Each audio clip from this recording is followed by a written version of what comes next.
menduam se ishte raketa më e madhe që mund ta godiste dhe që na goditi, rritja e naftës, karburanti, por edhe çmimet e tjera derivatet, ndërkohë që tashmë vjen ky rrezik nga ambasada. Duhet besojmë ambasadën në këtë rast apo duhet besojmë institucionet shqiptare që thonë që nuk ka rrezik edhe ambasada më tepër u drejtohet shtetatëve të saj? Problemi shtrohet këtu se ne jemi në luftë. Përsa që e kemi përkrahur këtë luftë, që kur nisi gjithë ditë e para, Shqipëria është në luftë në luftë me Iranin edhe me tërë vendet që kanë hyrë në këtë konflikt të madh. Kështu që në këtë konflikt do t'i presim gjitha. Në këtë konflikt do t'i presim të tëra. Tani problemi shtrohet këtu që tani na ka ardhur një njoftim nga ambasada amerikane, do të thënë që e kemi partnerin kryesor. Po mund të futeni edhe pak në mes. Sepse ju spostua ekrani. Po.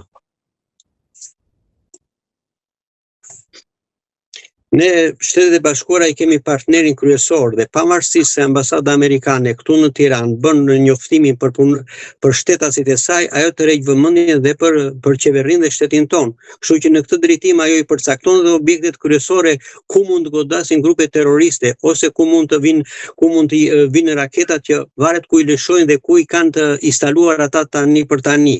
Ne është e vërtetë që kemi pranuar që në vitin 2012-2013 një opozitën e iraniane që është vendosur në pjesën qendrore të Shqipërisë, ka rëndësi se ku është, ata e dinë dhe ne kemi ndërprer marrëdhëniet me Iranin, kështu që duke i ndërprer këto marrëdhënie ne jemi në luftë me ta.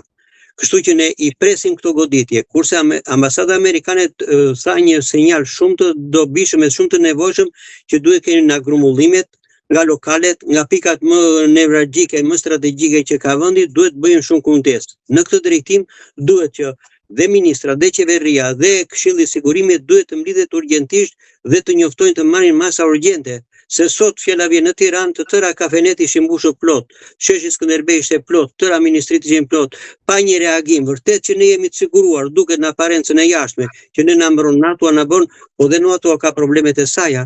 Kështu që ne do të shikojmë si shtet çfarë duhet, qeveria çfarë duhet marrim ne në konkretisht në këtë. Të bëjmë thirrje popullatës, që popullata të jetë e kujdesshme në këtë drejtim, se rrezikun e kemi mbi kokë.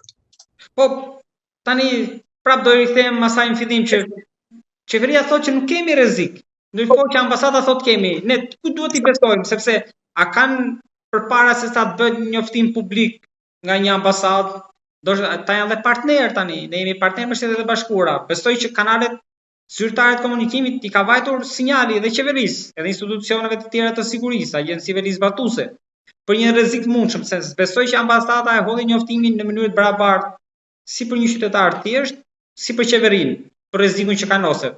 Pra pse qeveria e mohon? Nuk ka diçka konkrete dhe është e tepër nga ambasada? Ambasada është serioze dhe sa që ka hedhur njoftim ambasade e Shtetit Bashkuar të Amerikës këtu në Tiranë, asaj kanë dalë. Qeveria duhet të jetë më serioze në këtë drejtim. Qeveria nuk do të thotë që s'kemi kërcënim, se ne jemi në luftë.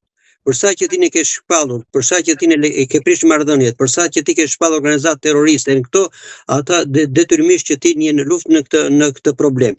Kështu qeveria duhet marrë masat e saj që të jetë garantuar për këtë, kur thot, ose më mirë duke studiuar gjendjen të jap njoftime që në këto masa ke marrë këtë përgjegjësi për vete. Kështu që në këtë drejtim nuk është serioze që shteti aleat kryesor të thotë të jep një deklaratë dhe ti nga ana tjetër këtë deklaratë e përgënjeshtron. Ajo vërtet e jep për qytetarët e saj, po qytetarët e saj jetojnë këtu në Shqipëri, këtu sidomos Tirana është objekti kryesor, Rinasi, vendet portet që janë kryesore, mjafton ata ta hedh në një moment një grup terrorist ose një individ i vetëm të dalë të bëjë atë, ajo detyrimisht që populli duhet jetë i përgatitur në këtë drejtim. Dhe në këtë drejtim qeveria duhet marrë masa që nga Ministria e Mbrojtjes, që nga Emergjencat Civile, që nga Ministria e Brendshme që ai ka, që nga Shishi që janë organe kompetente që të ketë dhe kur ta thotë këtë ti je shumë e sigurt se nëse nesër ndodh një fenomen i tillë, atëherë qeveria ku ishte në këtë problem dhe si mund ta garantoj këtë popull na ky rrezik që po i kanoset. Po, një ditë pas asaj që pas njoftimit të ambasadës, pra dje sot pa kaluar disa orë, as një ditë jo, ambasada bëri një tjetër postim, edhe tha që e ngarkuara me punë ka qenë në Rinas, aty ku Shtetet e Bashkuara me kontributin e tyre kanë dhuruar ca pajisje për forcimin e sigurisë, edhe e ngarkuara me punë, ishte e pranishme në momentin që po vendoseshin në proces. Pra për të forcuar sigurinë në Rinas, pra kaloi tek hapi i dytë, një nga pikat nevralgjike. Ndërkohë që nga institucionet deri tani shqiptare ne s'kemi gjë tjetër. Pra, ata janë ambasada amerikane serioz në këto dhe masat ajo i merr dhe për shtetarët e saj, por në kohësisht i merr dhe për neve se do jemi një shtet aleat që kemi deklaruar, ne kemi deklaruar dhe kemi mbështetur. Do të thënë në lidhje me të anëtarët e NATO-s që kanë në Europë, ne kemi qenë pro Shtetet Bashkuara të Amerikës dhe Izraelit që në goditjen e parë që bëm.